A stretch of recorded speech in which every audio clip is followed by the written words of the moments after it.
Welcome to episode 43, where we will be speaking to Sam Silver, who is a veteran and a realtor in California. If you've been thinking about buying a house, selling a house, or maybe you're in the middle of buying a house, knowing some of those tips and tricks to get you through that process can be critical. So listen in as Sam gives you some really well thought out tips for buying, selling, or maybe you've even lost your VA certificate. He can tell you how to do that also. So without further ado, let's get on with the interview. Welcome, my sisters in service and everyone listening today. Welcome to episode 43. Of course, I'm your host, Kat Corchado, and our guest today is Sam Silver. He is a realtor in the Ventura, Los Angeles, and Santa Clarita Valley areas in none other than California. Hi, Sam. How are you? Good morning. I am wonderful, Kat. How are you?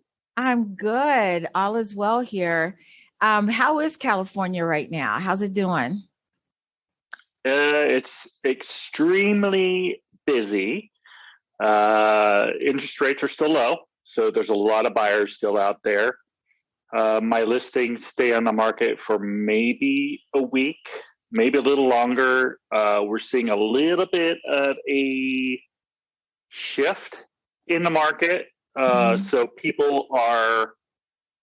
we're seeing more of the downturn of the prices. You'll see more of in the multiple listing service, we have these little arrows. The little red arrows means that house prices have been lowered from their original listing price. Yes.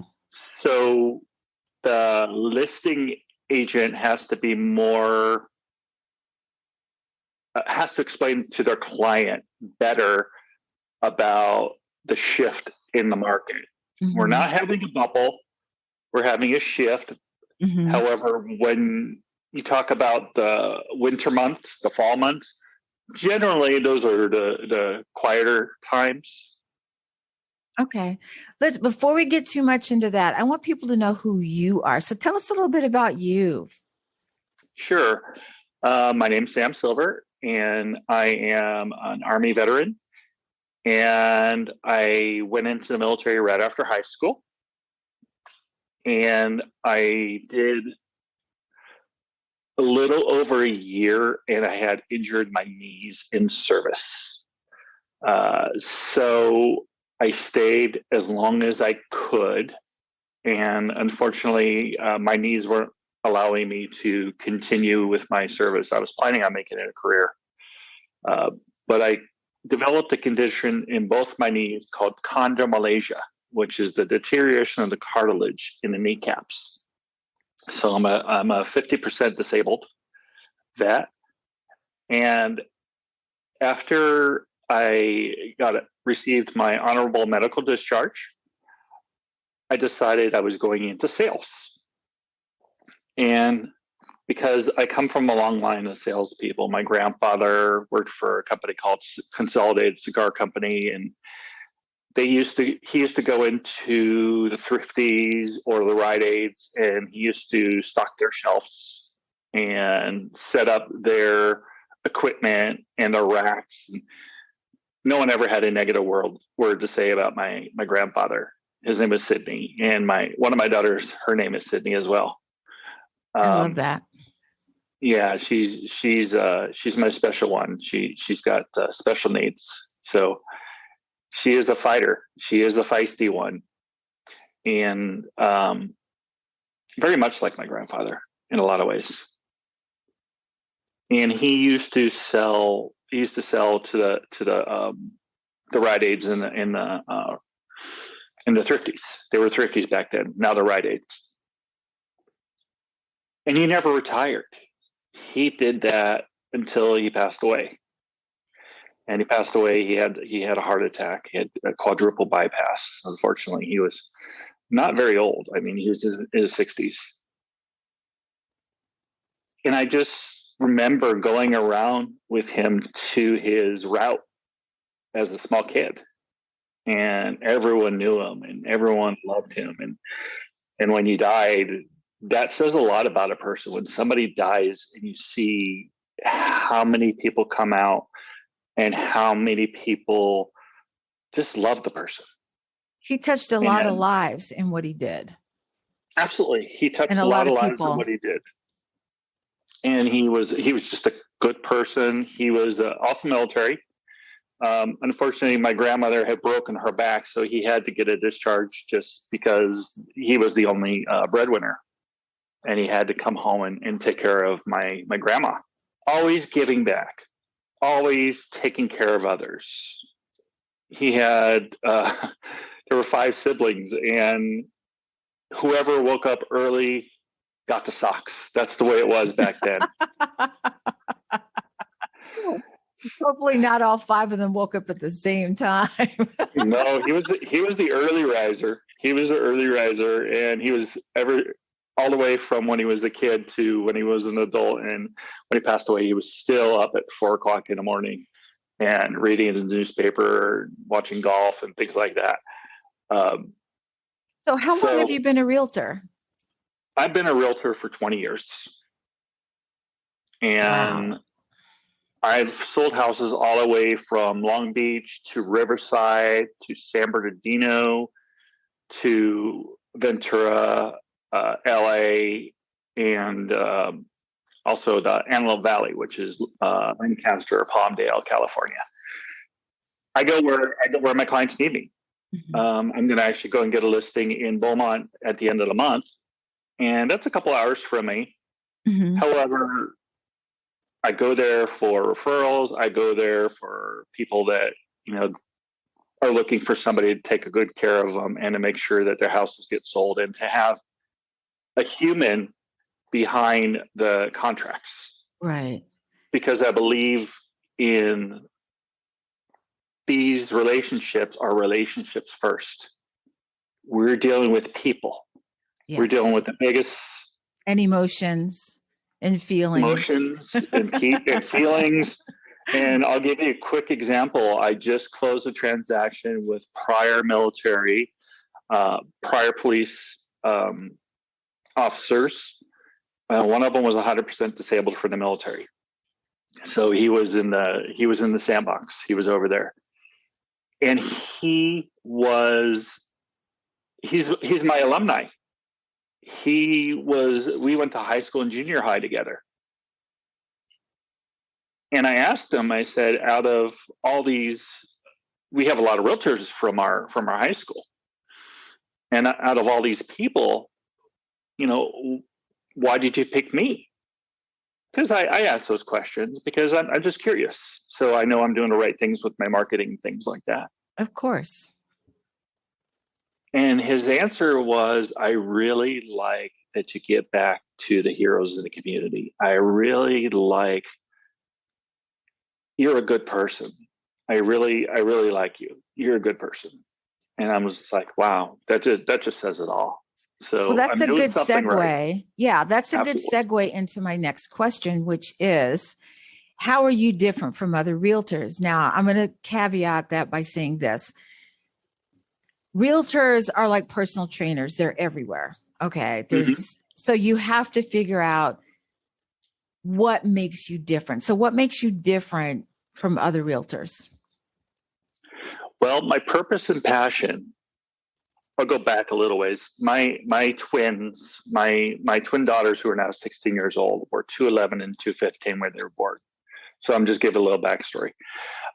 And each of them fit in one of my hands just like a rag doll. And they were floppy like a rag doll. I mean, we didn't know if they were going to live. It was very scary. 3 months in the NICU in Loma Linda Hospital, those nurses and medical staff are just absolutely amazing. I don't know how they do it and keep their composure when they see these babies that may not live. So about 3 years ago, I decided to make it my purpose, from the pain that I dealt with in the hospital, and to focus on those heroes in the community, nurses, doctors, medical personnel, police, firefighters, nonprofits, government agencies, all these of course, military and veterans like ourselves. All these incredible servants and heroes in our community, I give 20% of my gross back to them when they use my services. That's amazing. And when I wake up in the morning, my goal is to find out who the next hero is, who in my community doesn't know about my services, doesn't know what I do, and needs to know. Because I feel they need to know about it because of not only the way I take care of them, just like their brother, sister, a family member. They need to know because they're going to get a really, really incredible savings. Yeah, that is a savings. That's huge. Now, I know that the market has been just crazy. I mean, yes, I know you've probably even dealt with some things that you normally wouldn't see in a regular, I don't know if you could call real estate a regular market, but you know what I mean.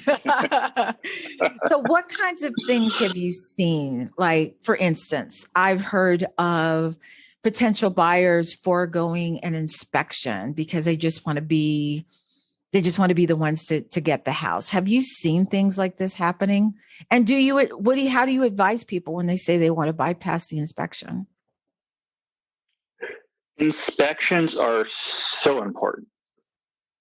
They're so important that we have a waiver form that if somebody does not take our professional opinion about getting an inspection, they have to sign that waiver form. So if something down the line happens, with full disclosure, they understood that we were trying to protect them. Right. And this is why you get inspection. And you can get several inspections. You can get first you get a physical inspection. Then you can get a roof inspection. You can get a seismic, geological inspection. Like if you have a house and say it's got a mountain behind it and you think that mountain's going to come down, you can have a geological inspection. Chimney inspection, which I advise anyone to get a chimney inspection if you have an older house, because of the fact that if you go to light that chimney up, if there's pieces missing, you can have a fire in your house. So that is an incredibly needed inspection when you're buying a new house, especially an older house. Right. There's a lot you don't see in an inspection. You can have a basic physical inspection. There's still things that inspector is not going to be able to see. So that's why those other inspections are there. And I have a laundry list. You can get there's 20 or 30 different inspections you can actually get. Maybe not 30, but there's a decent amount of inspections you can get. It's the buyer's right to do that, and the buyer pays for that. So it's an investment in purchasing their house. It's in their own good interest to do it, though. And absolutely. Depending on where you live, that list of inspections could be longer, could be shorter. But it's kind of like buying a car. You look at, if you just look at the car and says, hey, it looks good. And then as soon as you put the key in the inspection or the key in the ignition, and then the tires fall off to the side and you're like, wait, but it looked great. What happened? So let me ask you a little bit about veterans using their VA certificate. Do you advise veterans on how to use their VA benefits to buy a house? Yes, I do. And I have lenders that are specifically veteran and hero lenders that do an incredible job for me. I have used my VA several times. I've also refinanced using my VA.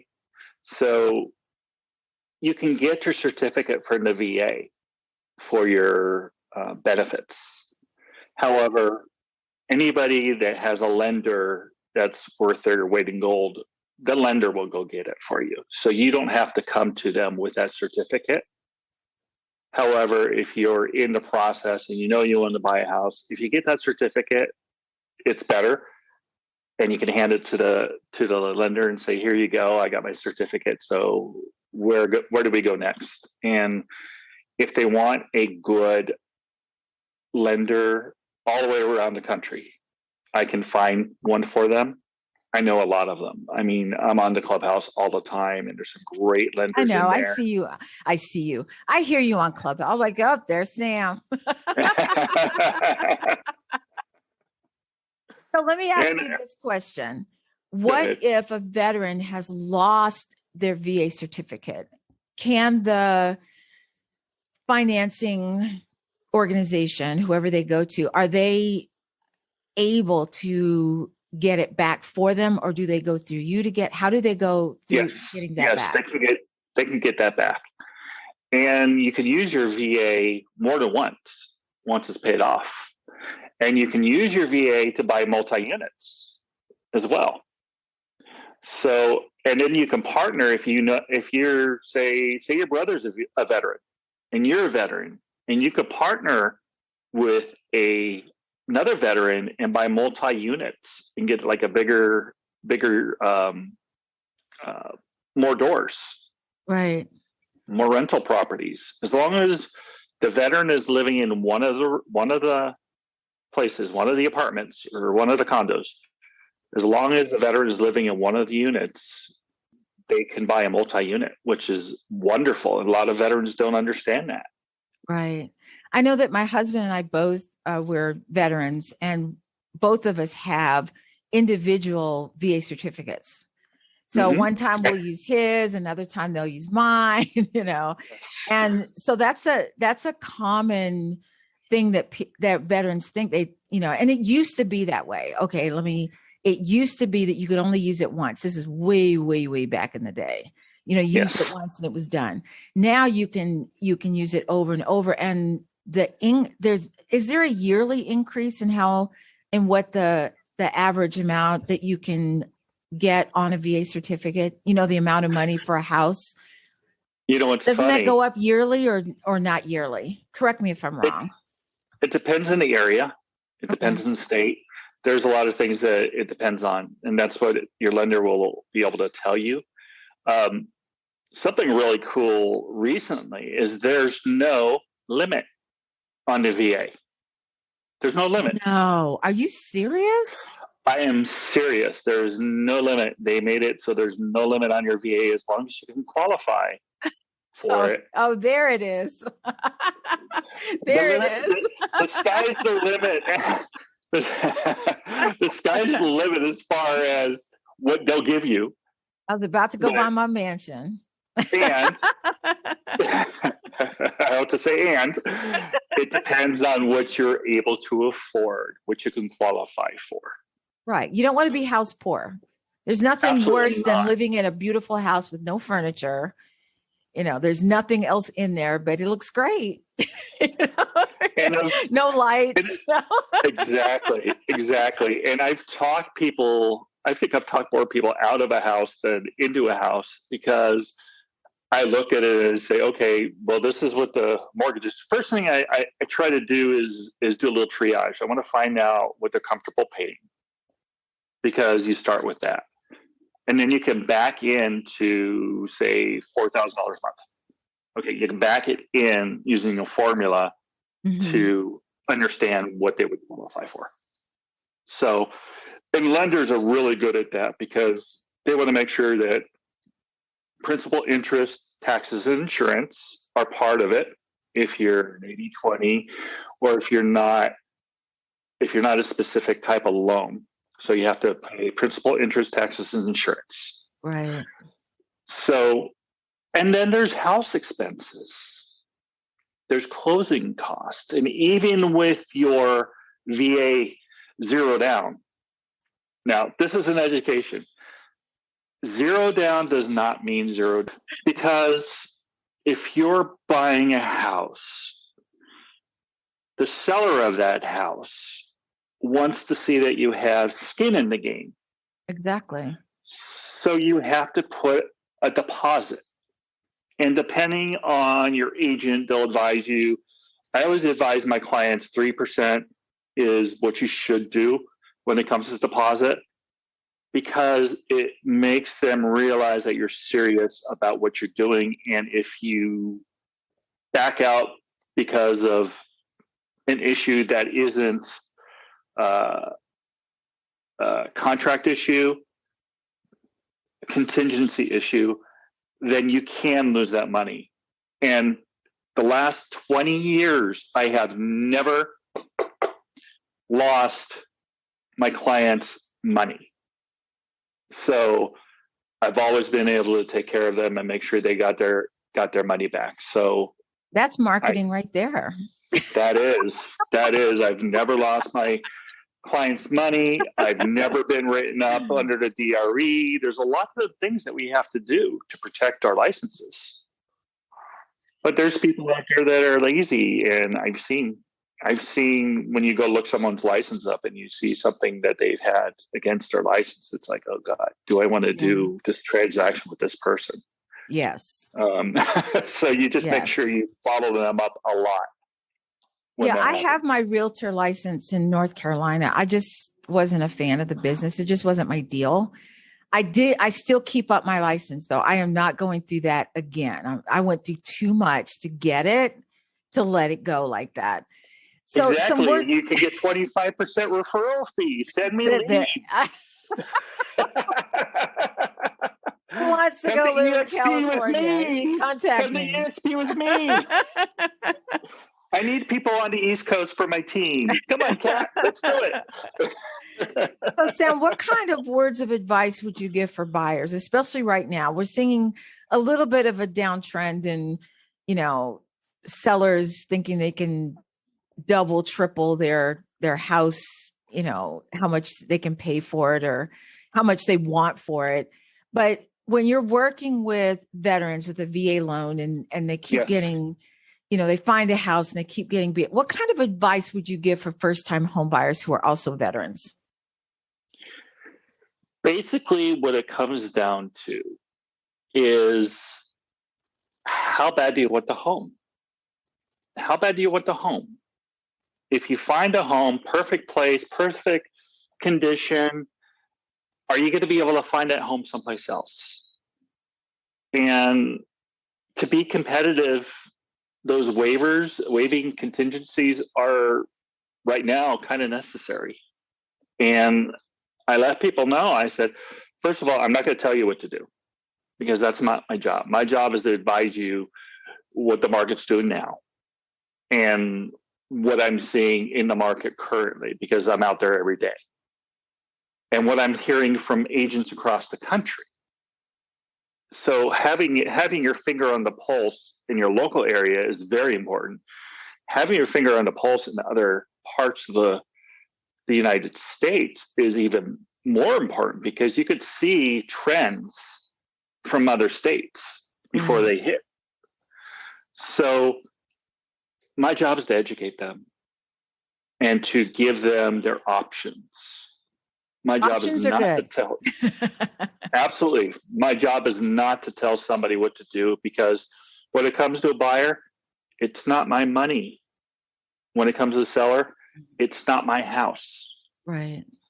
So it's a communication thing. We have to communicate every week. We communicate, on my calendar, say we decide that in the contract when we're going to communicate on Thursdays. Every Thursday, we're going to communicate, whether cell phone, email, whatever is more comfortable for you. Right. And that's very important for an agent to know. If there's agents out there that want to get into or people that want to get into real estate, or people that are in real estate and they maybe want to look at my mentorship program. I'm open to talking a little bit about that if we have the time. Sure. Just one more question. I do know that, when I was doing real estate, one of the questions I would ask a buyer is, what's the one thing your house has to have in it, or else you won't go look at it? Like your perfect house. If they say it's got to have, I don't know, a chef's kitchen. Okay. And you're like, okay, let's go see that. Like I had a client once that said, I have to have a house that's got a pool. And I'm like, okay. And they kept wanting to go see houses without a pool. And I'm like, it doesn't have a pool. And they go, yeah, but it looks so nice. We're like, no.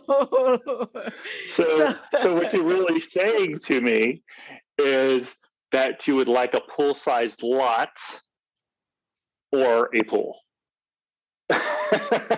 Either or, yeah.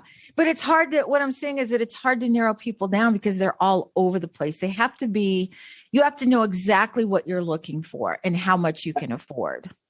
Absolutely. And, part of it is there's needs and there's wants. I know, but the wants are so much more fun. I know they are. However, there's no such thing as 100% house. Right. There's no such thing as 100% house. No. Maybe 90%, 85%, but there's no 100% house because there's going to be different things that you're going to like in different houses. Right. And I tell people, if we get a 90% house, you're doing well. Because so what do you tell sellers then? You know how sellers want to inflate their prices because it's the way the market's going. What do you tell them? When you sit down and you have, what do you think you're, the conversation. And what do you say to them? What I say your house is worth, or what you say your house is worth, has nothing to do with it. Right. It's what the buyer's willing to pay. It's what the buyer's willing to pay. I do remember that. For your house in this time, in this area. Exactly. At this second. So it's fluid. It's very fluid. So if you are getting lack of offers, if you're sitting there on the market, right now, if you're sitting on the market, you're definitely condition is the issue, or price is the issue. Because if I sold you a house for $1, would you buy it? Oh, I'd have to see it first. See, condition. You know condition. So, however, that's what is going to drive the market. Right. People want to buy a house that is turnkey right now. I mean, they've always wanted to buy a turnkey house because no one really wants to spend the extra money to fix it up the way they want it. They want it like they want it when they want to move in and live their best life. They want a home builder home without spending the money on the landscaping and the window coverings, and that's what they want. They want a new home builder home without spending money for the extras. That's what they want. So tell us a little bit about your mentorship. We have a few minutes. Tell us, Sure. our audience, more about that in case someone's interested. My mentorship, easy for me to say, my mentorship program is called Mentorship Masters with eXp Realty. And we have about 3,000 agents on our team all the way across the country. What we're looking for is somebody that is trainable, somebody that will stay accountable for what they say they'll do. And we start people all the way from, if they need the real estate licenses, let's get it. If they already have the real estate licenses, let's roll. And we have a system. Go to partnerwithsamsilver.com.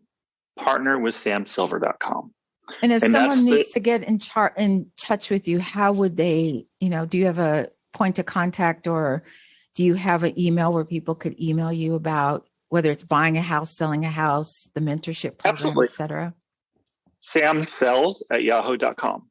SAMSELLS@yahoo.com. And my direct cell phone number is 661-418-REAL, or 661-418-7325. Well, Sam, thank you so much for giving this information. It's always good to revisit it. I'm a true believer in the more I hear stuff like this, you have to hear something like 5 or 6 times before you go, oh yeah, he did mention that. But it's great for our listeners, especially our veterans, because there's still those misconceptions out there about using their VA benefits. So to my audience, I hope that you got to learn more about Sam and what he has to offer. If you have any questions, you know how to contact him. And as always, please stay safe, take care of each other, and until next time.